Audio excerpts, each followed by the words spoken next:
Good morning. I'm News Center Maine's Don Kerrigan, filling in this week for Pat Callahan. We are joined by our intrepid analysts, Republican Phil Harriman, Democrat Betsy Sweet. We're fully remote today because of some COVID exposures, but we're all here, so there's just a little bit of stuff to talk about. Thank you for being with us.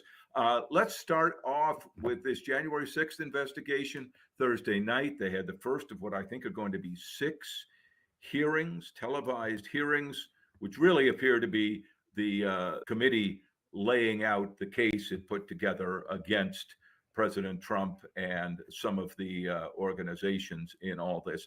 Phil, we'll start with you. Do you think that they accomplished what they wanted to accomplish in that hearing? Well, I think that's yet to be determined. There's 5 more of these primetime shows that are being produced, and they're literally being produced by a former ABC News executive. This is meant to be more persuasion than fact-finding.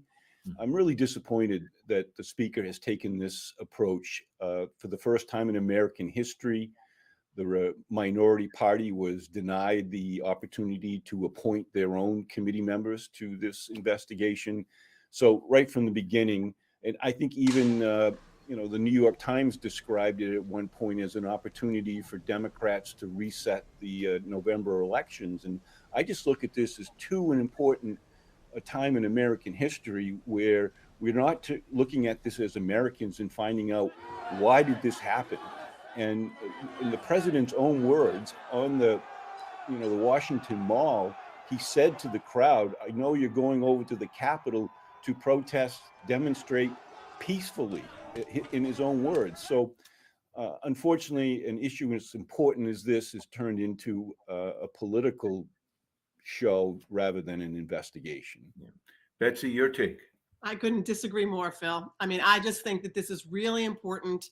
And I thought that what they did last night and what they're doing in these hearings is showing the factual evidence, because we still have a former president saying this never happened. We have Rand Paul saying this was a peaceful demonstration. This was nothing.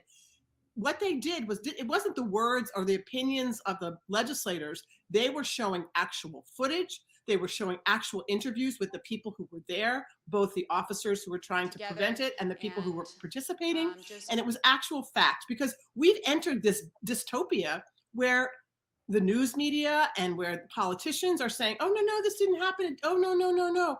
And so it's like, is it raining or is it, you can't dispute the rain. So I think this information and the way that they're showing it, the way that they're showing the actual evidence, not their opinion, is, you have to say this happened. Let's move on to guns, as if we needed another divisive issue. Congress trying to, once again, trying to come up with some sort of an agreement regarding access to firearms, or at least certain firearms. House passed a bill. All the House Democrats, except for Jared Golden, one of the members, supported it. Golden opposed it, saying it doesn't have a chance of passage, essentially it's not worth doing. Meanwhile, we have a bipartisan group in the Senate trying to come up with something. Betsy, let's start with you. Is anything going to happen on the gun issue this time? Anything meaningful? I hope so. If we have children whose bodies were so blown apart that they were not recognizable except through DNA, what else will it take to get some action? After Columbine, we said something will happen. After Sandy Hook, we said something will happen. And we have failed. I've been talking to young people. We have failed those young people. So I hope that we're going to come up with something. I think that, I'm not optimistic about that. I'm optimistic the Senate will come up with something. I'm not optimistic that we'll come up with anything particularly meaningful. And I think that Jared Golden voting against these these very, very basic safety measures, not taking away guns, safety measures, is a real lack of courage on his part. And because whether or not it's going to pass, we need leaders to step up and create some momentum to do something. Young people in Maine that I'm talking to are afraid about going to school, and the anxiety that they have. They feel like this is inevitable. And it's not a question of if a gun shooting is going to happen in Maine. It's only a question of when. Mm-hmm. You can't raise kids like that. I'm sorry. Phil? bluntly, enough is enough. I don't ever want to see another story about mass shootings of innocent school children and teachers. This needs to come to an end. And I think Maine should be proud of the gun laws that we have. Maybe they need to be more effectively enforced if we're vulnerable. But I think the key point here is that we know what happened. We know how it happened. I want to get to the why is it happening? And what we've discovered through these heartbreaking statistics is that it tends to be males 18 years of age from dysfunctional families who attended the school they shot up, who killed a family member beforehand, and posted their intentions in a public arena beforehand. Well, can't we at least focus in on people of that description and prevent these things from happening again while Congress hopefully comes to a conclusion on what to do on a federal basis? Yeah, I mean, I agree with you. And I think the piece in there that's very obvious, and what we can see from every statistic and every chart that everyone's seen, is one of the best things we can do is raise the age of buying a semi-automatic weapon to 21. Everybody's horrified to see $5 or more for gasoline going up. The Democratic leaders of the Maine legislature just announced that they're asking the Attorney General to investigate whether prices are being manipulated. This is causing all kinds of problems and worry. Phil, I'll start with you. Can Maine do anything about this? I'm not sure we can at the state level, and I'm not sure forming a commission to go out and see if energy suppliers are gouging us is going to turn the tide. This is a significant problem. This is hurting Maine families everywhere, particularly in rural Maine. And while I understand and respect the Biden administration's drive to get us off of fossil fuels, we've got to do this in a more systematic way. He's got to open up the pipeline again and let our country be energy independent as we move towards less petroleum use in the future. Yeah. Betsy?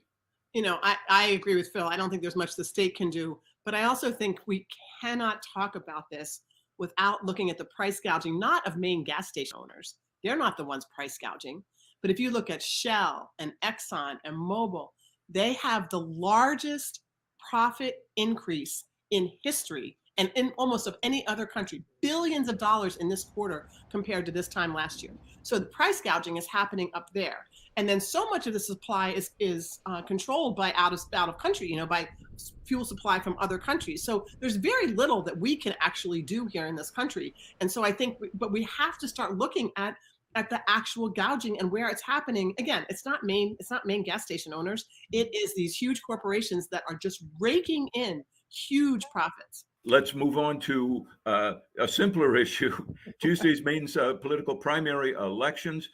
Betsy, we'll start with you. Other than the candidates in those races, are very many people paying any attention to these?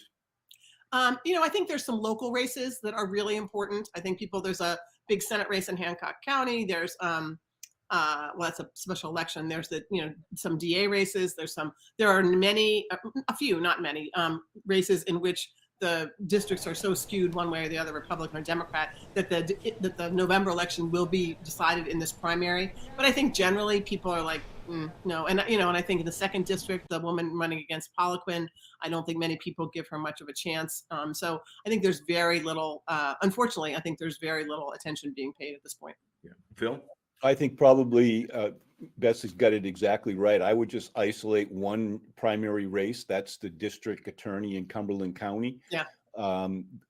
There is a ton of money coming in from allegedly the George Soros liberal side of politics that have flooded into that race. So combined with your question that most people aren't paying attention in the primary, with that kind of money on a race that will attract relatively few voters, it appears as though she's going to have an opportunity to be the candidate because of this special interest money from away.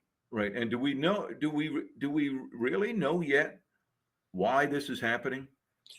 Well, I mean, I think that one of the things is that's really important is that this is independent expenditure money.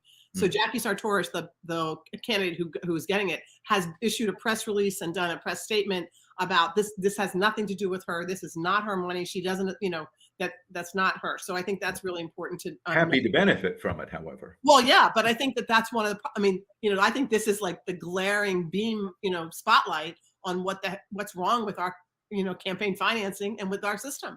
That first of all, she has no control over it. Secondly, to spend that kind of money in a DA, in a county DA race. But I do think that it speaks to one of the issues that people care a lot about, which is criminal justice reform. I think we're seeing that in general, people are, looking at other alternatives, sort of the incarceration rate that we have, not just in Maine, but across the country, and trying to balance that with, and some police, oversteps, balance that with safety and feeling safe. And so I think that criminal justice reform is going to be the civil rights issue of our time. But as we've seen, there are some folks on the progressive side who apparently can go too far with that. We look at the defeat of the progressive DA in a primary out in San Francisco, and Phil, people concerned about safety and law enforcement. Yeah, I don't know of a more liberal city in America than San Francisco, and for them to recall the one that was in office because she was implementing the policies that Betsy was suggesting is proof that even in the most liberal cities in America, people want to know that they can be safe in their own homes and their businesses are protected should someone ransack them or burglarize them or burn them down. This is a clear indication that this is beyond party affiliation. Americans want safe streets and homes. But if you go up and look at the 35,000 foot view, there's no way that a non-progressive candidate could win in San Francisco. So they pick a primary election, very low turnout, and they do this recall. You'll see that this is happening. This is a tactic across the country to try and get back what people already elected. Right. And the primary will nominate Paula Page and Janet Mills. And in a moment, News Center Maine will continue.